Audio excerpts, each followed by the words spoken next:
Bonjour à tout le monde, vous êtes sur le chemin de l'équilibre sur la chaîne YouTube M&M Français. La dernière fois, nous avions traité le sujet de la moralité. Cette fois-ci, nous allons voir un sujet encore plus subtil, c'est-à-dire la conscience.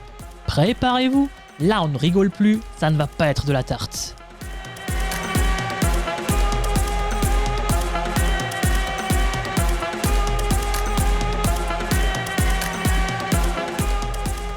Comme on l'a déjà dit dans notre vidéo sur les êtres idéaux que vous pouvez voir ici, et si vous ne l'avez pas encore vu, allez-y, ça fait plusieurs fois que je vous le demande, un musulman doit cultiver un certain nombre de valeurs afin de se rapprocher de la perfection et de servir comme il se doit Allah, le Tout-Puissant. Mais le chemin de la perfection passe par avoir une bonne moralité et une bonne conscience. Moralité et conscience sont comme les deux facettes d'une même pièce. Avec une bonne moralité, notre conscience se renforce, mais si notre moralité s'affaiblit, notre conscience tend à se taire. Et ça, l'islam ne veut pas que cela nous arrive. Non, non, non. Car la conscience a une position centrale dans l'être d'une personne. C'est elle qui fait que nous percevons notre existence, mais aussi qui fait que nous pouvons nous considérer comme des êtres humains.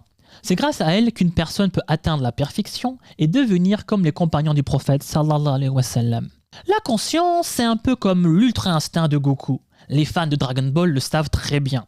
L'ultra-instinct désigne le stade ultime de Son Goku où il entre dans un état qui lui permet d'éviter les coups car son corps adopte instinctivement la bonne position à prendre. De la même manière, lorsque l'on développe notre conscience, elle va nous permettre de prendre les bonnes décisions instinctivement au bon moment. La conscience est un terme très difficile à définir car elle a une valeur hautement métaphysique. Les savants diront que la conscience est le miroir de Dieu. Dans ce sens, c'est un outil donné aux hommes par Allah le Tout-Puissant pour guider nos manières et nos actions. C'est un juge qui prononce des verdicts afin qu'on puisse trouver le droit chemin. C'est un peu compliqué, simplifions un peu grandement les choses. C'est cette petite voix en nous qui nous dit ce qui est bien et ce qui est mal. Vas-y, dis-leur de liker. Attends, je vais lui dire à la fin. Non, vas-y, dis-leur, à la fin, ils oublient. Non, je leur fais confiance. Notre public est fidèle et responsable. Ils vont liker. Et s'ils ne restent pas jusqu'à la fin, vas-y, dis-leur, dis-leur, dis-leur, dis-leur. Non, c'est bon. Je vais le faire. Dans Pinocchio, la conscience est représentée par Jiminy Cricket. Mais si, vous savez, le petit insecte qui accompagne Pinocchio, lui dictant la bonne voie et lui disant sans cesse ce qu'il doit faire. Mais Pinocchio ne l'écoute quasiment jamais. Pinocchio est un jeune garçon, c'est un enfant qui n'a pas encore développé sa conscience. Il l'entend, mais ne l'écoute pas.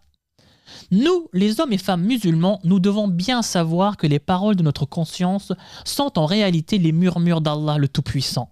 Il faut donc l'écouter et l'appliquer si nous voulons être aptes à prendre les bonnes décisions dans la vie. La justice est un élément essentiel dans notre vie, mais elle peut parfois se tromper dans son jugement si on prend en compte que les faits. Dans Les Misérables de Victor Hugo, Jean Valjean est condamné à 5 ans de bagne pour avoir volé du pain. Lisez Les Misérables, c'est vraiment bien. De la même manière, dans Claude Gueux, un autre livre de Victor Hugo, le personnage est également condamné à 5 ans de prison pour vol. Lisez aussi Le Dernier Gendarme condamné à mort, il est vraiment bien. Du point de vue de la justice, le vol est un crime punissable. Mais ici, pour qu'il y ait une vraie justice, il faut également prendre en compte les raisons de ce crime. Ces personnages ont volé car ils n'avaient pas le choix afin de nourrir leur famille qui était dans le besoin. Il n'y a pas de vérité absolue sur Terre. Selon les circonstances, les choses peuvent changer. Rappelez-vous de notre vidéo sur la moralité où on parle du problème du tramway et que si ce n'est pas encore fait, vous pouvez regarder ici. C'est pourquoi il est très important d'écouter sa conscience, même si parfois la décision prise peut nous sembler étrange à première vue. Connaissez-vous le Bushido ? Pour faire simple, on peut dire que le Bushido est un code d'honneur que les samouraïs, les guerriers japonais, respectaient. C'est ce code qui leur dit comment se comporter face à un adversaire, ennemi ou allié, lors d'un combat par exemple. Ainsi, d'après le Bushido, le samouraï ne peut pas attaquer une personne de dos. De même, il n'a pas le droit non plus d'attaquer une personne désarmée ou bien qui ne peut plus se battre. Soit il a abandonné, soit parce qu'il est blessé. Ces règles étaient très importantes et ancrées dans la culture des samouraïs, à tel point qu'il était prêt à se donner la mort si ces règles n'étaient pas respectées. Il est question ici de l'honneur. Cela était considéré comme un déshonneur et un samouraï ne peut vivre sans honneur.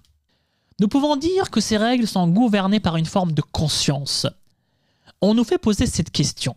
Est-il juste d'attaquer une personne sans défense, même si c'est mon ennemi ? La réponse à cette question ne peut être trouvée seulement si on écoute les préceptes divins et notre conscience.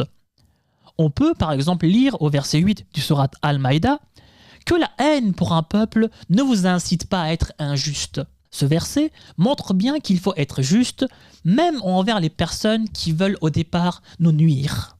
À ce propos, dans Dragon Ball, la fin de combat Vegeta Goku est très intéressant. Il faut lire Dragon Ball Z, c'est vraiment bien. Son Goku et Vegeta sont très affaiblis à tel point qu'ils ne peuvent même pas se relever. Alors que Vegeta se traîne par terre pour regagner son vaisseau et quitter la Terre, Krillin veut l'achever. Mais Goku supplie son ami de le laisser en vie. Son Goku demande qu'on ne tue pas Vegeta, c'est-à-dire l'homme qui n'a pas hésité un seul instant à blesser et tuer tous ses camarades. Cette décision, même Goku est incapable de l'expliquer correctement.